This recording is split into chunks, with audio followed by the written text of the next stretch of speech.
Hello everyone, this is Huafang Li. In this short video, I'm going to talk about the relationship between business, philanthropy, and nonprofit organizations. And we are going to focus on corporate social responsibility. So the first article I want to talk about is the good, the bad, the ugly of corporate social responsibility.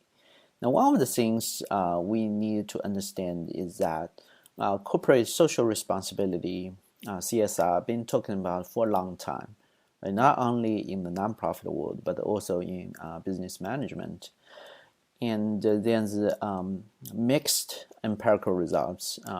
We'll talk about this later. And the other thing is we try to understand why corporate or the business, they want corporate social responsibility, because there's different kinds of CSR strategies. All right, so before I heading into the social responsibility issue, I want to quote the famous argument made by Milton Friedman. So I'm not going to play the short video. You can Google it and you can search it and watch it all by yourself. It's a very short clip.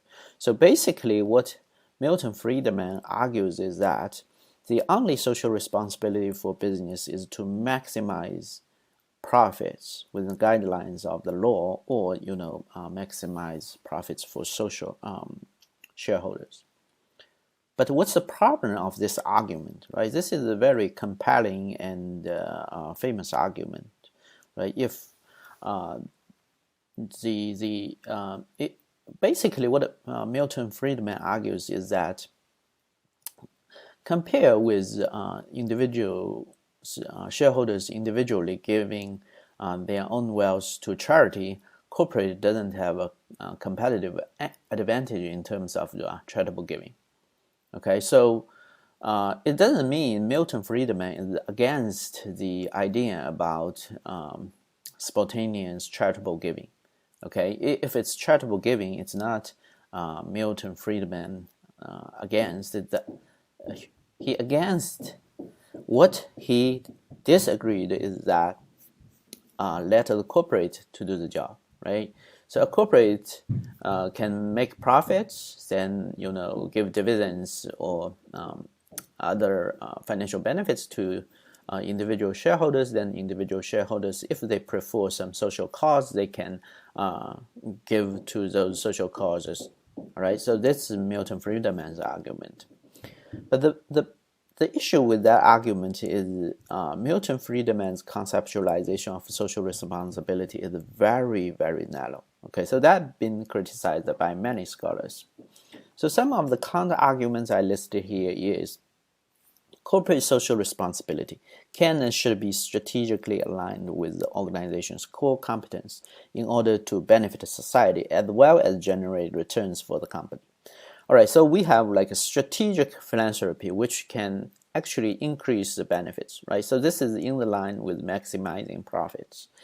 And also, if you encourage employees to volunteer, that will benefit employee development, improve public perception, reputation, and also create a harmonious environment for employees to work within the company.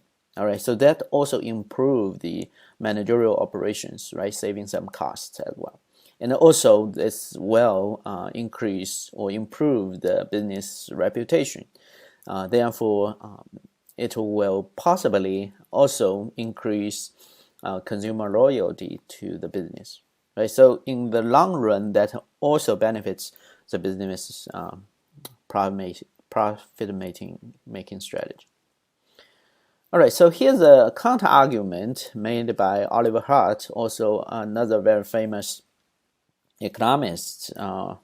So the idea made by Oliver Hart is Oliver Hart thought, okay, Milton Friedman's argument about companies don't have a competitive advantage in terms of charitable giving as compared with individuals. That's a compelling argument. However, Oliver Hart gives some examples. One of the example is like if a company polluted a lake, try to make some extra money, And in the strategy of profit maximizing, that's possibly good if it's not illegal, right? Because of then no strong regulation, then possibly that's okay if it's not illegal, right? And companies do that.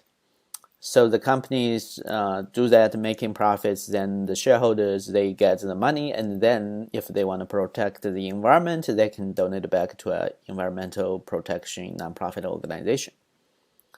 But what went wrong here is that Olive Hart argues if the shareholders really care about environmental protection, then possibly they should not start polluting the lake in the first place. Right? So instead of assuming, like company managers, employees, assuming that shareholders only care about making profits, they should possibly just go and ask them what they want. Maybe shareholders also care about social causes, then the company may also have social responsibility. Right? So then possibly instead of polluting, making money, then donate it back, maybe they should not enter into the business in the first place. That will be the best strategy for the shareholders, right? Because shareholders just don't want that. Because shareholders, as Olive Hart pointed correctly, they are also human beings. They are ordinary people, and they care about social causes. Okay, so I'm not going to just play the video clip, right? It's also like less than 5 minutes. I would encourage you to search it and just watch it all by your own, right? But when you think about that, it just...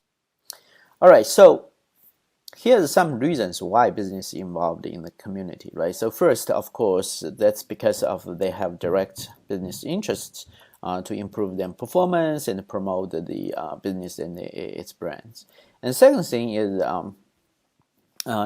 intelligent self-interest, which means, in the long run, in the broader picture, right, you are going to create a win-win situation, because if you improve the environment or the community, which means you are going to have a better environment to do business, and also you are creating market with more prospects consumers from that community.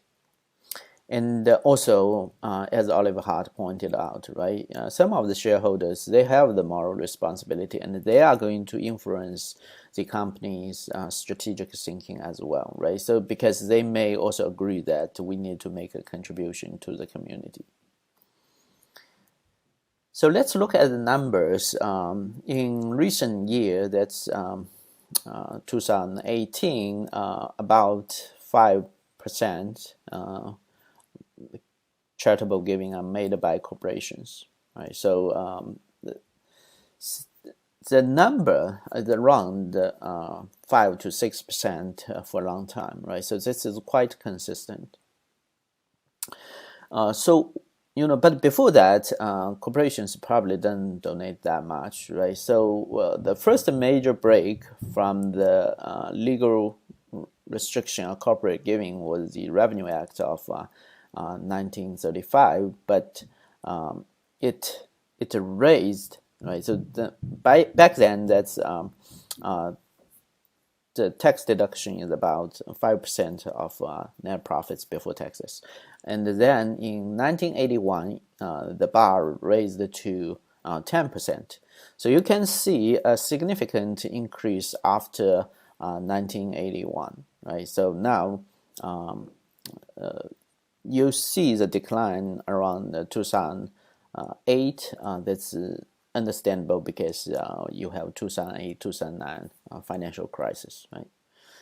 Okay, so there are different forms of corporate giving, right? So in general, corporate can direct give money, that's charitable donation, and it could also be in-kind contributions, especially during the disaster. That happens a lot, right? So companies can donate blankets, bottled water, and masks during this pandemic, etc.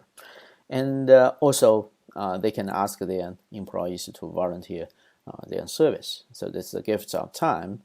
And the reason for employees to volunteer is because then the benefits not only to the employee themselves, but also benefits to the corporation and the community.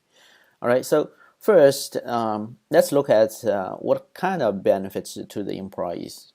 Because you volunteer, it actually improves your performance because it will increase your attitude and the morale and the job satisfaction, right? And it also encourages teamwork because volunteers often are working in teams and you need to communicate and coordinate with others. And promotes leadership and the skill development, right? Because volunteer tasks are challenging often, all right? And it also improves intra-organizational communications.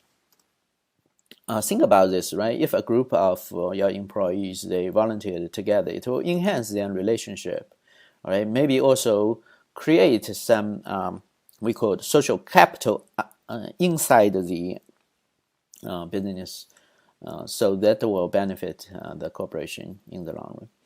And also, what kind of benefits to the corporation? Build brand awareness and affinity, right? And strengthens trust and loyalty among consumers. And enhances corporate images and reputation. Also improve employee retention, increases employee productivity and loyalty, and provides the effective vehicle to research strategic goals. So there's many benefits to the corporation in addition to improve the corporation's performance overall, right? And it also generates financial returns if we are talking about strategic corporate social responsibility, right? So, and also, it benefits the community because of the service provided by those voluntary employees, right? So they can provide a skilled and talented volunteer pool and offer direct cost saving for community service organizations because they don't have to hire other employees to do that. Now they can rely on volunteers. And it also creates quantifiable social impact and helps bring community need into focus, right? So there's many benefits to encourage employees to volunteer. So that's why you see so many large corporations nowadays, they encourage employees to use 5 to 15% of their working time, which means they are actually being paid by the corporate to volunteer. All right. Now let's look at the economic perspectives of corporate social responsibility. So based on whether or not shareholders and stakeholders have the social preference or classical preference, which means making profits, and whether or not these preferences are in the line with each other or they contradict with each other, we can have tax money, right? 4 different types of corporate social responsibility.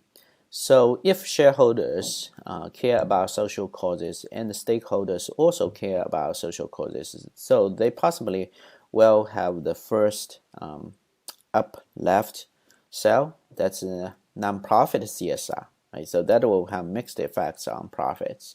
It can also increase because of the reputation, loyalty, effective communication, etc. we talked about, right? But of course, it could also mean not that profitable because you are going to donate money, time, and in-kind service and goods.